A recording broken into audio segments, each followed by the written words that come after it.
तो गर्मियों में ठंडी चीजें आप खाने की कोशिश कर रहे हैं, ठंडी पेय पदार्थ आप पीने की कोशिश कर रहे हैं, तो जरा ठहरिए और हमारे एक्सपर्ट्स की भी राय जान लीजिए। शैलेंद्र प्रताप सिंह जी हमारे साथ मौजूद हैं, सहायक आयुक्त हैं खाद्य विभाग के। आप डॉक्टर डीके गुप्ता हमारे साथ मौजूद हैं। दोनों मेहमानों का स्वागत है। डॉक्टर डीके गुप्ता साहब, गर्मियों में आम आदमी की यही चाहत होती है कि जब घर से बाहर निकले, घर को लौटे तो ठंडी चीजों का सेवन करे, लेकिन ठंडी चीजों को लेकर के बहुत सारी जो दिक्कतें हैं उसको हमने रिपोर्ट में दिखाने की कोशिश की है। आप क्या सलाह देना चाहेंगे? देखिए, बिल्कुल आप ठीक कह रहे हैं। गर्मियों में हम सबको ठंडक चाहिए होती है। ठंडक के फॉर्म में क्या करते हैं कि आइसक्रीम है, ठंडा पानी है, या बाहर बहुत सारा जूस है, गन्ने का जूस है, इस तरह की चीजें लेते हैं जिसमें आइसक्रीम मिक्स की जाती है या आइस मिक्स की जाती है, या आइसक्रीम प्योरली आइसक्रीम खाते हैं या चॉकलेट। एक तो इसमें एक्यूट प्रॉब्लम हो सकती है, कुछ क्रॉनिक प्रॉब्लम हो सकती है। अगर हम एक्यूट प्रॉब्लम को आते हैं, जैसे आपने दिखाया कि बहुत सारे जगह जो है हाइजीन का ध्यान नहीं रखा जा रहा है। तो अगर हाइजीनिक नहीं है, डेफिनेटली बहुत सारे बैक्टीरिया हैं, जैसे ई कोलाई है, लिस्टीरिया है, साल्मोनेला है, कैम्पाइलोबैक्टर है, स्टेफाइलोकोकस ऑरियस है, इस तरह के बैक्टीरिया इन्फेक्शन कर सकते हैं। ये फूड पॉइजनिंग, मतलब आपके गैस्ट्राइटिस, गैस्ट्रोएंटेराइटिस, डिसेंट्री, कोलाइटिस और फूड पॉइजनिंग कर सकते हैं। हेपेटाइटिस है, जॉन्डिस कर सकते हैं। और साथ में लिस्टीरिया जैसा बैक्टीरिया आइसक्रीम बहुत कॉमनली पाया जाता है। इवन हमारे इंडिया में नहीं, यूएस वगैरह में इसने बहुत सारे इन्फेक्शन किए, उसके वजह डेथ बहुत सारी होती है। ये मेनिंजाइटिस कर सकता है, जिसके वजह से हेडेक होना, बुखार आना, दर्द होना, कन्वल्जन है, दौरे पड़ना और बहुत बार डेथ हो जाना। तो ऐसे सीरियस इंसिडेंट्स भी देखे जाते हैं। इसके अतिरिक्त तो शॉर्ट टर्म प्रॉब्लम होंगी अगर आप अनहाइजीनिक खाते हैं। लॉन्ग टर्म में क्या होता है कि हम लोग अगर एक्स्ट्रा आइसक्रीम खा रहे हैं, बहुत सारे बच्चे बहुत ज्यादा आइसक्रीम खाते हैं, और आइसक्रीम के अंदर पता है हम सबको बहुत सारा शुगर, एडेड शुगर होती है और साथ फैट होता है, और वो एक्स्ट्रा एडेड और एक्स्ट्रा शुगर, इसके अलावा कलरिंग एजेंट्स होते हैं, चॉकलेट होती है। कहीं ना कहीं लॉन्ग टर्म में ओबेसिटी, मतलब मोटापा करना, इवन अगर डायबिटीज करना, हार्ट प्रॉब्लम करना, कुछ हद तक जो ऐसे जो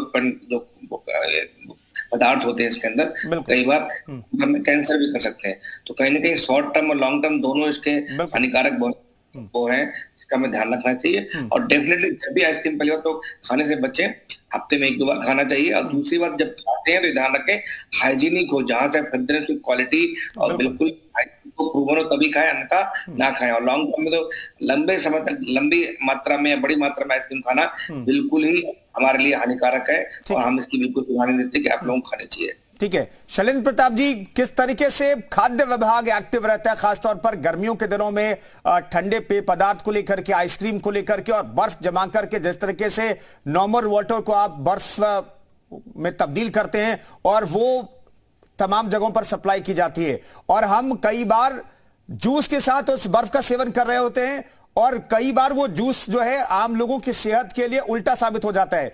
तो आपका विभाग किस तरीके से एक्टिव मोड में रहता है इस नजरिए से? देखिए, गर्मी के सीजन में ठंडी प्रकार की चीज़ों की डिमांड बढ़ जाती है, तो उसको हाइजीनिक बिके और उसमें मिलावट किसी प्रकार की ना हो। तो जनपद में हमारे खाद्य सुरक्षा अधिकारी नियमित भ्रमण पे रहते हैं, और टीम बनाकर भी हम उन पे कार्रवाई करते रहते हैं।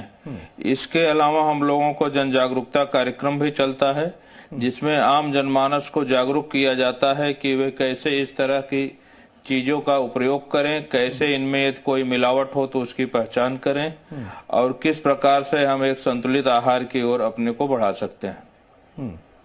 शैलेंद्र जी, नियमित तौर पर तो ये सारी चीजें होती है, लेकिन आम लोगों को हमेशा डर लगा रहता है कि अगर वो रेहड़ी पटरी से कुछ ठंडा पदार्थ पीने की कोशिश कर रहे हैं, उसमें बर्फ जो मिलाई गई है वो मानकों का इस्तेमाल किया गया है नहीं, या सही जगह से बर्फ आ रही है नहीं आ रही है, ये लोगों को कंफर्म नहीं हो पाता है, हमेशा संशय की स्थिति बनी रहती है। इसके लिए डिपार्टमेंट क्या करता है?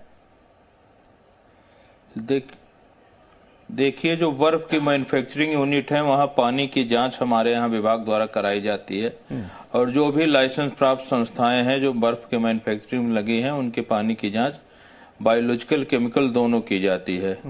दूसरी बात, जो सामान्य रेहड़ी और ठेलों पे ठंडा बेचा जाता है, तो इसमें इस्तेमाल होने वाला कलर ज्यादा हार्मफुल होता है। इसमें रंगीन पदार्थ मिलाते हैं जो स्वास्थ्य के लिए हानिकारक होता है। ऐसे रंगीन पेय पदार्थों से बचना चाहिए। साथ ही साथ अगर हम आइसक्रीम और बर्फ खाने के बहुत इच्छुक हैं तो ब्रांडेड जो पैक्ड आइटम है उनका ही उपयोग करें, क्योंकि उनका निर्माण किसी न किसी लाइसेंस प्राप्त संस्था से होता है, और अगर वो संस्था लाइसेंस प्राप्त है तो वहां का पानी की जांच हुई होगी और उसका जो है तभी लाइसेंस प्राप्त होता है। तो हमें जो है रेहड़ी को अवॉइड करना चाहिए और एक लाइसेंस प्राप्त एक पैकेज खाद्य पदार्थ का ही इस्तेमाल करना चाहिए। ठीक है, डीके गुप्ता साहब, डॉक्टर डीके गुप्ता, हमें बताइए कि क्या वाकई में हमें हमेशा ब्रांडेड चीजों का ही सेवन करना चाहिए? क्योंकि कई बार देखते हैं लोकल जगहों पर लोग जो हैं रेहड़ी पटरी से भी खरीद करके खा लेते हैं जो ब्रांडेड चीजें नहीं है। ऐसे में क्या एहतियात बरतना चाहिए? अगर खा भी रहे हैं तो किस तरह की एहतियात बरतने की सलाह आप देंगे? देखिए, बिल्कुल ये खाद्य पदार्थ है और खाद्य पदार्थ का कभी कभी आता है अगर हाइजीन ठीक नहीं है, इनकी प्रोसेसिंग ठीक से नहीं हुई, इनको सही से निर्माण में बनाया नहीं गया, उत्पादन ठीक से नहीं किया, तो बहुत सारे ऐसे स्टेप्स होते हैं या बहुत सारी ऐसी स्टेज होती है जहाँ पे कॉन्टामिनेशन या इन्फेक्शन हो सकता है, वो हानिकारक हो सकता है। चाहे वो दूध बनाने से लेके दूध की प्रोसेसिंग है, पॉस्चराइजेशन है, ट्रांसपोर्ट है, आइसक्रीम जहाँ बनती है वहाँ पे मिक्सिंग है, वहाँ पे बहुत सारे अन्य पदार्थों की मिक्सिंग होती है, चाहे फैट है, क्रीम है, चॉकलेट है, चॉको है, तो ये अलग अलग पदार्थ है। अगर इनकी क्वालिटी ठीक नहीं होगी, स्टैंडर्ड ठीक नहीं होंगे, सही से ट्रांसपोर्ट ठीक नहीं किया होगा, मिक्सिंग ठीक नहीं की गई हो, मिक्सिंग के समय सारे मतलब हाइजीनिक कंडीशन का ध्यान रखने से फायदा है कि ये चीजें क्वालिटी कंट्रोल उनके अच्छे होते हैं, इंश्योर्ड होते हैं। जी ठीक है, बहुत बहुत धन्यवाद डॉक्टर डीके गुप्ता और शैलेंद्र प्रताप सिंह जी, बहुत बहुत धन्यवाद इस चर्चा में शरीक होने के लिए। तो जागते रहो में आज फिलहाल इतना ही, कल फिर किसी और मसले पर आपको हम जगाने की कोशिश करेंगे, तमाम रिपोर्ट्स आपको दिखा करके बताएंगे कि होना क्या चाहिए और क्या हो रहा है। फिलहाल इस खास पेशकश में तय रुकेंगे एक छोटे से ब्रेक के लिए।